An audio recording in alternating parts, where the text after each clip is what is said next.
Nah, di slide sebelumnya kita sudah menyelesaikan iterasi pertama ya.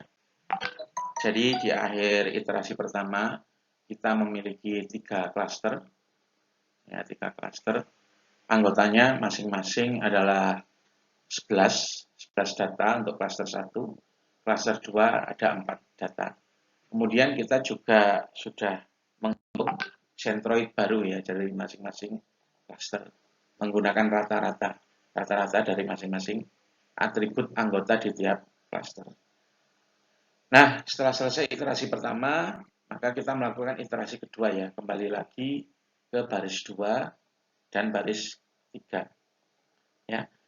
Nah, untuk sentroid di iterasi kedua ini kita menggunakan sentroid hasil perhitungan di iterasi 1 ya. Jadi ini. Nah, yang kita gunakan sentroid hasil perhitungan iterasi 1. Jadi klaster 1 sentroidnya X5,8, Y6,5. Jadi pusat atau titik pusat dari set klaster 1 itu koordinatnya X5,8, Y6,5. Untuk klaster 2, X-nya 8,5, Y-nya 8,75. Nah, kemudian untuk setiap data pada dataset, kita hitung ulang jaraknya ya. Hitung ulang jaraknya terhadap pusat sentroid 1 dan pusat sentroid 2 ya. Saya harap Anda sudah paham cara menghitung distance-nya ya.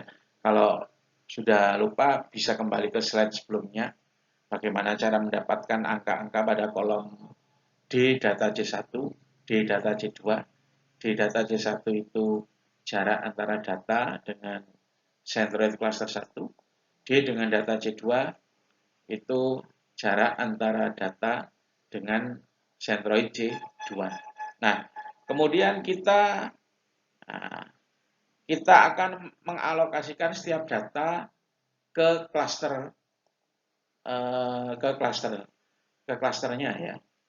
Jadi awalnya kan tadi sudah menjadi anggota klaster 1 atau klaster 2, tetapi karena jaraknya berubah atau D-nya berubah, bisa jadi awalnya klaster 1 pindah ke klaster 2 atau awalnya dari klaster 2 pindah ke klaster 1. Nah, untuk mengalokasikan data ke klaster tertentu kita pakai apa? Jarak yang paling dekat ya. Contoh untuk ini misalnya data ini ya. Data nomor 9 ya. Data nomor 9 jaraknya ke klaster 1 4,2, ke klaster 2 2,3. Yang paling dekat adalah klaster 2, maka dia sekarang menjadi anggota klaster 2 ya. Kemudian contoh lain. Data nomor 14 jaraknya ke klaster 1 4,4, ke klaster 2 5,6 ya, sehingga dia akan dimasukkan ke klaster yang paling dekat. Sekarang yaitu adalah klaster 1. Nah, ini adalah hasil clustering di iterasi kedua. Ya, baris 3. Sekarang kita masuk ke baris 4 ya. Baris 4 untuk masing-masing cluster kita hitung sentroidnya. Nah, ini adalah data-data yang masuk ke cluster pertama ya. Kemudian yang ini data yang masuk ke cluster kedua dan ternyata tidak kita dapati perubahan ya. Jadi tidak ada data yang pindah klaster. Jadi di iterasi pertama tadi dengan di iterasi kedua kalau dibandingkan data-datanya tetap.